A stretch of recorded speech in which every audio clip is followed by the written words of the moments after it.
Depuis son évasion ultra-violente il y a 4 mois et la mort de 2 agents pénitentiaires à un péage d'autoroute, Mohamed Amra est recherché par toutes les polices de France, mais lui et ses complices restent introuvables. Comment son réseau est-il constitué? Comment avait-il planifié son évasion d'un fourgon cellulaire? C'est l'enquête de ce 20h avec, vous allez le voir, des documents exclusifs. Elle est signée Georges Brenier, Alexandre Gaudin et Pierre Limpens. Mohamed Amra, tout sourire, presque narquois. Il se prend en photo pour les réseaux sociaux. C'était il y a quelques années, avant de devenir aujourd'hui l'homme le plus recherché de France. Les investigations menées depuis son évasion sont impressionnantes. Écoutes téléphoniques tous azimuts, traces ADN exploitées grâce aux techniques scientifiques les plus modernes. Des dizaines de millions de numéros de téléphone répertoriés et analysés. Mais la trace du malfaiteur et du commando, qui a abattu ce jour-là 2 surveillants de prison, se perd toujours en Seine-Maritime. Depuis 4 mois, les enquêteurs fouillent dans le passé de l'ennemi public numéro 1. Ils s'appuient pour cela sur les 9 téléphones portables découverts par les surveillants dans sa cellule de la prison de la Santé à Paris. Pour identifier tous ses complices, la police judiciaire s'est replongée dans l'assassinat de cet homme, un trafiquant de drogue tué en 2022 près de Marseille.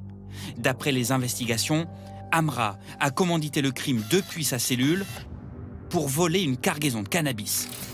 Il aurait embauché des tueurs venus en voiture depuis la Seine-Maritime, sa région natale.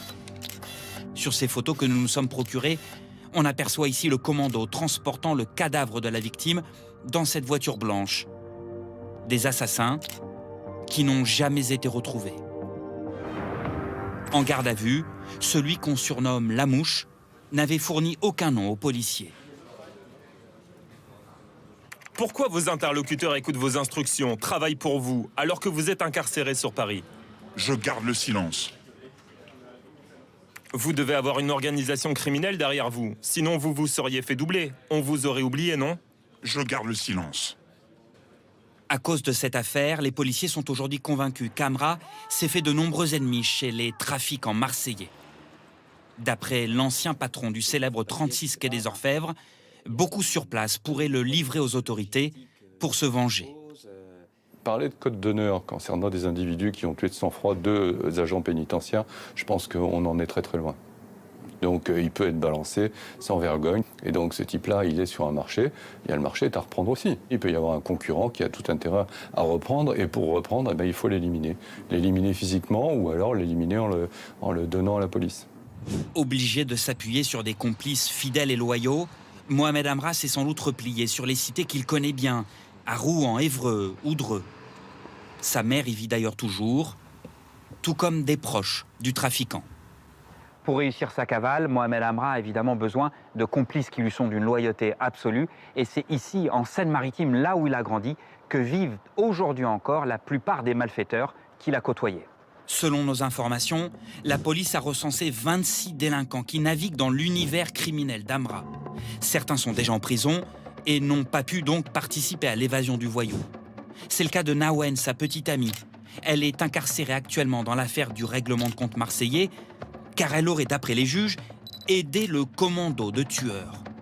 Sa connaissance du projet d'évasion fomenté par son compagnon reste aujourd'hui un mystère. Mais juste après les faits, la jeune femme s'est discrètement confiée à une codétenue. Ses propos ont été rapportés par une surveillante. Il aurait dû juste partir comme c'était prévu, mais ne pas tuer. Maintenant, il m'a mis dedans. Je ne vais jamais sortir d'ici.